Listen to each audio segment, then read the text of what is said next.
বলে হুজুর আরো জানতে চাই, বুঝিয়ে দে। আল্লাহ রসুল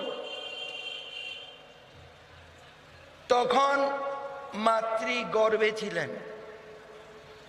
কথা বুঝতে পেরেছেন? ওই সূরা ফিল জানেন তো নাকি? নামাজে পড়ি না আমরা? পড়ি কি পড়ি না?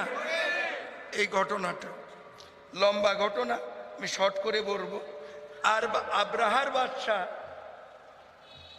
কাবাঘরকে আক্রমণ করতে আসছে বিশাল হাতির বহর নিয়ে, সৈন্যের বহর নিয়ে। কথা বুঝতে পেরেছে? বিশাল বহর নিয়ে আপনার কাবাঘরকে আক্রমণ করবে, ধ্বংস করে দেবে আব্রাহার বাদশা।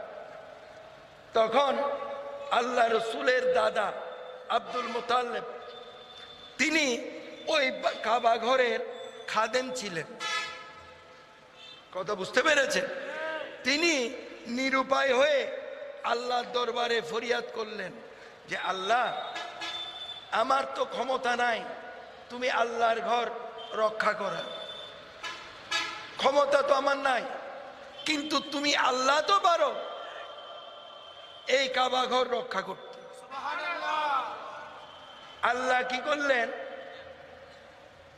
একদল পাখি পাঠিয়ে দিলেন। আমাদের দেশে ছোট ছোট পাখি হচ্ছে বাবুই পাখি, দেখছেন কোনোদিন? দেখার তো কথা না, দেখার তো কথা না। ওই যে দেখবেন বিভিন্ন গাছের মধ্যে এত সুন্দরভাবে এরা ঘরটা বুনে, এই যে নড়তে থাকে, কিন্তু এটা একেবারে খুব কমই পড়ে, অনেক তুফানের মধ্যে পড়ে না। কি বলেন? ছোট ছোট পাখি, হয়তো ওই সাইজের পাখি হবে, এর থেকেও ছোট পাখি আল্লাহ বানাইতে পারে না? পারে। আল্লাহ কি করলেন?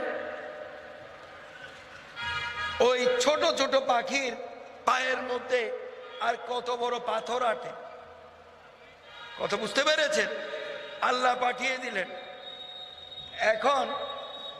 এখন অনেক ইয়াং ছেলে পেলে আছেন বা মধ্যবয়সীও আছেন যে 71-এর যুদ্ধ দেখেন নাই।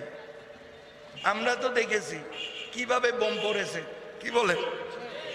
বা বিভিন্ন দেশে বোম পড়ে, শুনেন না? আল্লাহর বাহিনী পাঠিয়ে দিছে। কথা বুঝতে পেরেছেন? ওই আবাবিল